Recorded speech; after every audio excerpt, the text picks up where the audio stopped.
Welcome बच्चों। बेटा JEE की प्रिपरेशन के दौरान ना कुछ स्टैंडर्ड रिजल्ट्स होते हैं जो हम अगर याद कर लेते हैं तो बेटा उससे हमारे जो बड़े बड़े क्वेश्चन जो है ना वो बड़ी जल्दी सॉल्व हो जाते हैं।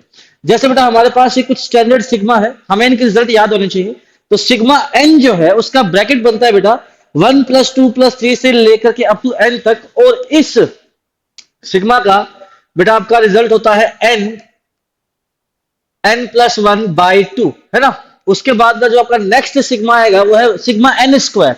इसकी सीरीज क्या बनेगी, 1 स्क्वायर 2 स्क्वायर 3 स्क्वायर से लेकर के टू एन स्क्वायर, और इसका सम होता है बेटा n+1 2n+1/6। ठीक है बेटा। और आपका सिग्मा एन क्यूब का बेटा ब्रैकेट सीक्वेंस क्या बनेगा, इसका 1 क्यूब 2 क्यूब से लेकर के टू एन क्यूब, और इसका सम होता है n+1/2 का होल स्क्वायर। ठीक है बेटा। और यहां तक तो काफी बच्चों को याद भी होता है, but sigma n raise to the power 4 बेटा ये भी रिसेंटली आईआईटी ने यूज करना शुरू किया है, तो हमें ये भी याद रखना चाहिए।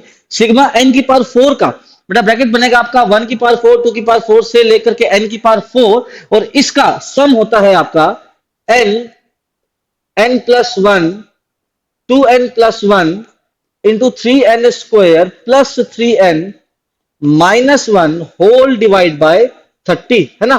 तो बेटा ये आपके स्टैंडर्ड सिग्मा है, ये हमें याद होना चाहिए, इससे हमें कैलकुलेशन में काफी हेल्प मिलती है। इसके साथ साथ बेटा यहाँ पे ना एक ऑब्जर्वेशन और की जा सकती है जो कि हमारे लिए हेल्पफुल रहेगी। वो क्या है कि बेटा आपका हाईएस्ट पावर का कोफिशिएंट, है ना। जैसे इसमें आपकी हाईएस्ट पावर n स्क्वायर आएगी, उसका कोफिशिएंट 1/2 आएगा, और यहां पर बेटा आपका हाईएस्ट पावर जो है n क्यूब आएगी, है ना, क्योंकि 3 ब्रैकेट्स है, और उसका कोफिशिएंट क्या आ जाएगा बेटा 2/6 1/3 आ जाएगा।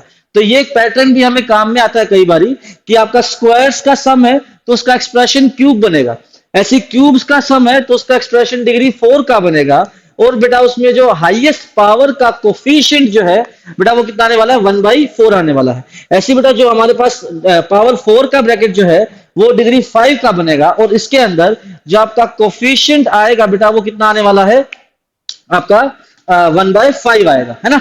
ठीक है बेटा, थैंक यू।